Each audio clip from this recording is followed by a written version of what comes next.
na sila naghihingalo. Sa bawat bolang binibitaw, gumaganda rin ang aking sigaw. Kahit hindi religyoso, natutuwa ako sa mga santo o San Miguel, Santa Lucia, Mobilite, Shell, Pure Food, Coca-Cola.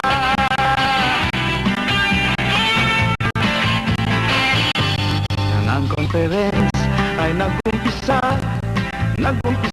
ang bratsada nila. At gaya rin ng kutya ng iba, sila'y magaling lang handang umpisa.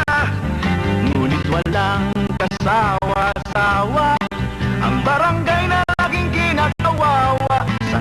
Sanay na sa kaasa, manalo't matalo ay Ginebra.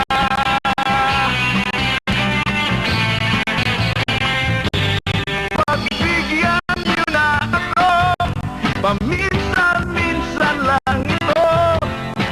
Kumaan ang nabibigat ang puso. Pagbigyan niyo na ako, kahit paano. Sumaya ng bahagya itong mundo. Kahit papano'y nakarating din sa playoffs or finals ang Gordon's Gym.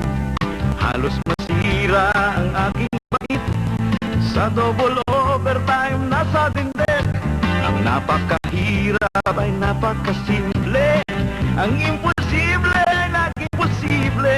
At natameme ang mga nagsasabi na dapat mag-retire na si Jaworski.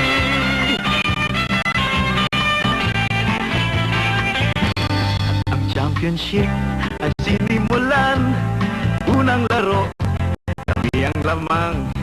Ngunit sa second game ay napasama ang import ng Gordon, si Ika-Ika. Ang labanan ay biglang nagbago, reinforced versus all Filipino. Kung gusto niyong malaman ang buong kwento, ay magbasa lang kayo ng dyaryo.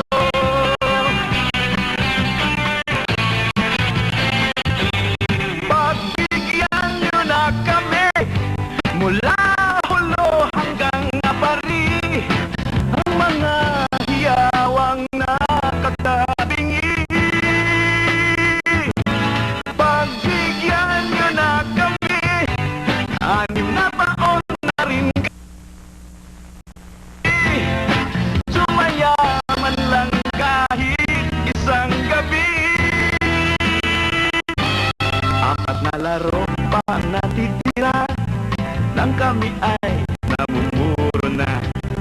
Naamoy ko na ang inaasam, ang tagumpay ilang tulog na lang. At ang mga di makapaniwala